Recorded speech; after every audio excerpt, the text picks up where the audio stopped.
Alright, so pre-release 6 for update 6 is finally here, and here's everything you need to know. So there's been some changes to the trigger volume tool. First of all, they added a new volume create trigger that will trigger an effect when a new volume is created within the existing volume. They added a new always active option that can be used to persistently apply various effects within the volume. Creative placements allows players within the volume to place blocks they have on them, as if they were in creative mode.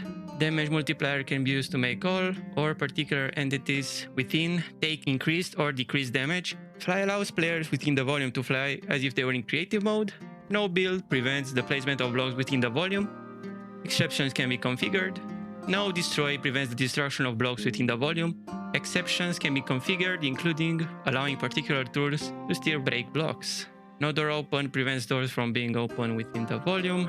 No harvest prevents you from harvesting crops within the volume. Exceptions can be configured. No heal means health can only decrease within the volume. No block tick causes time to freeze for blocks within the volume, preventing things such as crop or tree growth. A new modify always active rules effect, which can be used to toggle the persistent effects above. A new cancel VFX effect that will cause particles of a chosen type to expire within the volume. A new remove/kill entities effect that can be used to remove unwanted entities of a particular type within the volume.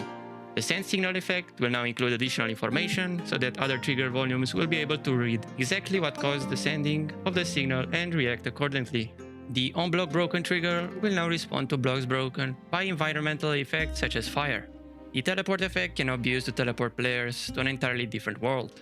Duplicating a trigger volume will now also copy its volume settings to the new trigger volume. Saving a trigger volume preset now optionally saves the volume settings.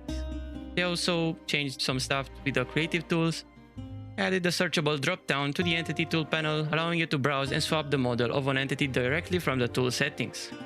Loading a prefab via the prefab list will now result in a message about using the paste tool to then paste that prefab into the world. Added the water quality options to the advanced rendering settings menu. This affects how the water renders and has no impact on the purity of water. And they remove particle quality options from the advanced rendering settings menu, as it doesn't currently change how particles render. Grass that generates within flat worlds will now have a darker tint. Goats, mouflons,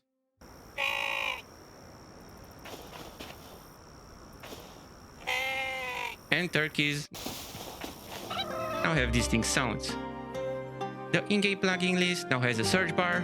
Plugins are sorted alphabetically with third-party plugins listed above built-in ones. Typing in the search bar filters and ranks results by name.